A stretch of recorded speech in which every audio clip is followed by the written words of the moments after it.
दोस्तों आज हम आपको ले चलेंगे माता वैष्णो देवी की यात्रा पे। और अगर आपके मन में माता के दरबार में जाने से संबंधित कोई भी सवाल है तो आपके सारे सवालों का जवाब इस वीडियो में आपको मिल जाएगा। वैष्णो देवी धाम में सबसे सस्ते में कहाँ रुकना है, रोपवे के बारे में पूरी जानकारी मिलेगी। घोड़ा, खच्चर, पालकी, पिट्ठू, इन सब का कितना किराया लिया जाता है, ऑनलाइन बुकिंग कैसे की जाती है, रूम की, डॉर्मेट्री की, यात्रा पर्ची की या फिर हेलीकॉप्टर की, सारी जानकारी आपको इस वीडियो में दी जाएगी। इसलिए वीडियो को पूरा जरूर देखिएगा और वीडियो को लाइक करना और चैनल को सब्सक्राइब करना भी मत भूलिएगा। चलिए अब आप मेरे साथ दर्शन कीजिए माता वैष्णो देवी के।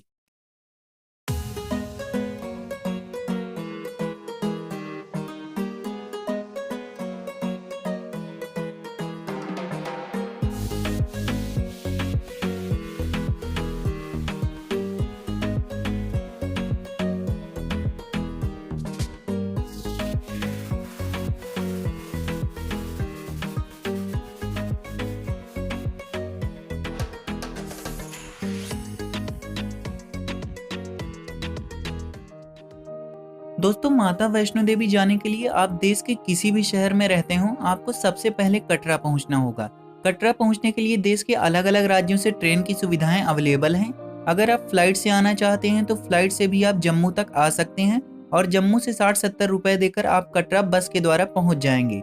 बट अगर आप डायरेक्टली ट्रेन के जरिए कटरा रेलवे स्टेशन आ गए हैं तो स्टेशन के बाहर आपको ऑटो मिल जाएगा और आप 20 रुपए देकर कटरा मेन मार्केट पहुंच जाएंगे। कटरा पहुंचने के बाद आपको वहां पर रूम वगैरह मिल जाएंगे। कटरा में आपको रूम काफी सस्ते में 300 से 400 रुपए में मिल जाएंगे। लेकिन अगर आप माता वैष्णो देवी श्राइन बोर्ड के किसी रूम या डॉर्मेट्री में रुकना चाहते हैं तो उसकी ऑनलाइन बुकिंग आप कर सकते हैं। इसके लिए आपको www.maavaishnodevi.org वेबसाइट पर जाना होगा। वहां पर आपको डॉर्मेट्री का चार्ज निहारिका भवन में 100 रुपए लिया जाता है, जहां पर आपको एक बेड दिया जाएगा और कॉमन वॉशरूम रहता है सभी लोगों के लिए। यहाँ पर आपको सेपरेट रूम भी मिल जाएंगे जिनके चार्जेस अलग अलग रहते हैं। 800 रुपए से 1500 रुपए तक आपको यहाँ सेपरेट रूम मिलते हैं और रूम के चार्जेस सीजन के हिसाब से घटते बढ़ते रहते हैं। ये डिपेंड करता है कि आप किस सीजन में वैष्णो देवी की यात्रा पर जा रहे हैं। मार्च से लेकर जून तक पीक सीजन होता है यहाँ पर और इस समय बहुत सारे श्रद्धालु माता वैष्णो देवी के दर्शन के लिए यहाँ आते हैं। इसके अलावा आप अगर जुलाई से फरवरी तक कभी भी जाते हैं तो सभी सुविधाएं बहुत ही सस्ती और आसानी से मिल जाएंगी क्योंकि भीड़ इस समय काफी कम होती है। रूम लेने के बाद आप माता रानी के दर्शन के लिए जाएंगे। दर्शन पे जाने के लिए आपको यात्रा पर्ची की जरूरत पड़ेगी। यात्रा पर्ची आप चाहें तो ऑनलाइन निकलवा सकते हैं या फिर चाहें तो इसे कटरा में जाने के बाद वहां से ले सकते हैं। कटरा रेलवे स्टेशन के पास ही आपको काउंटर मिल जाएगा और आप वहां से यात्रा पर्ची ले सकते हैं।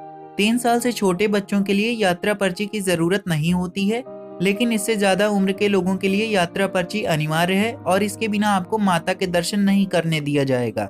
यात्रा पर्ची लेने के लिए आपको माता वैष्णो देवी की वेबसाइट www.maavaishnodevi.org पर जाना होगा और वहां से आपको यात्रा पर्ची मिल जाएगी। यात्रा पर्ची बिल्कुल फ्री में मिलेगी और आपको इसके लिए कोई भी चार्ज नहीं देना पड़ेगा, चाहे ऑनलाइन ले या फिर ऑफलाइन।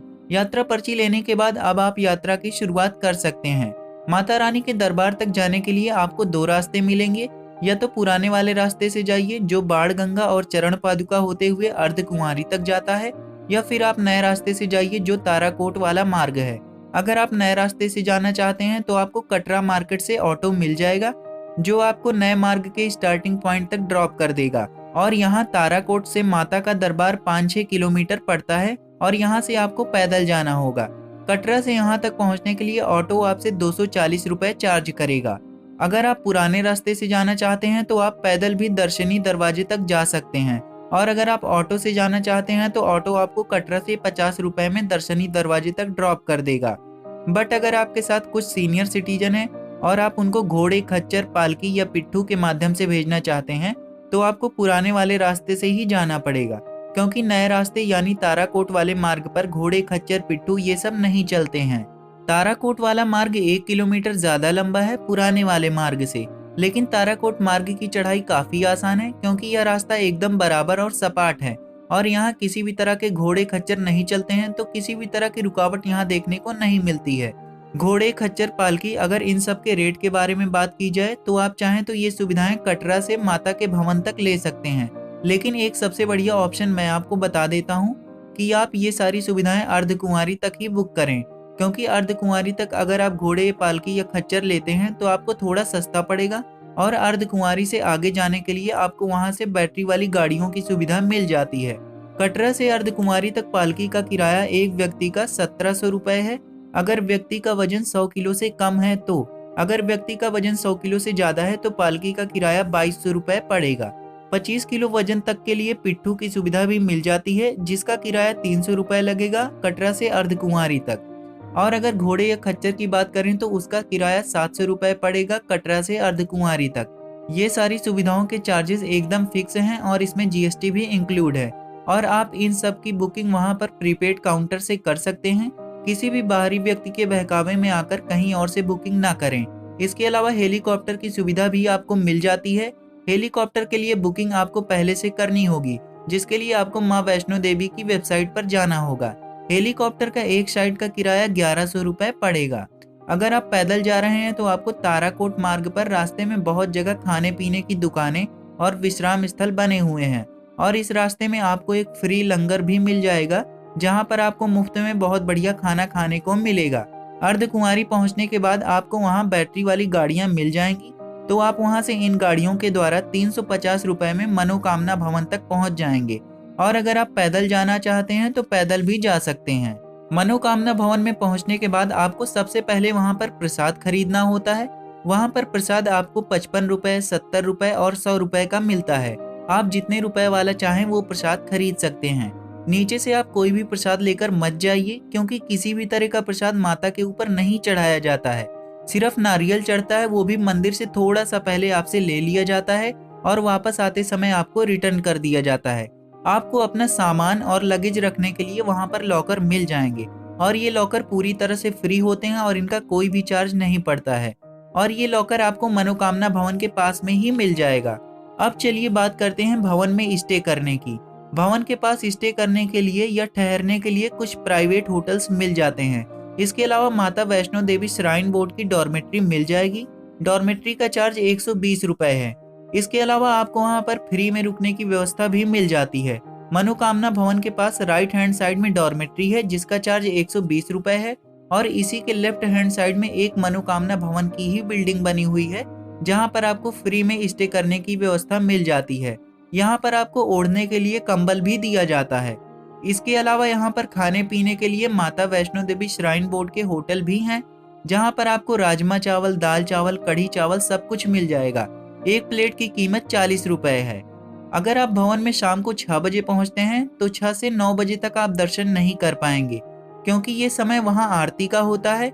9 बजे के बाद ही आप दर्शन कर पाएंगे।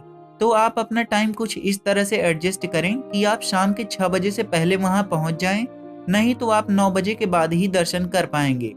माता के दर्शन करने के बाद आप वहां पर भोजन करके रात्रि विश्राम कर सकते हैं, और अगले दिन सुबह आप भैरव बाबा के दर्शन के लिए जा सकते हैं। भैरव बाबा जाने के लिए आपको 2 ऑप्शंस मिल जाते हैं। आप चाहें तो घोड़े या खच्चर से 300 रुपये देकर जा सकते हैं। इसके अलावा सबसे बेस्ट ऑप्शन है कि आप रोपवे या उड़न खटोला से जाएं।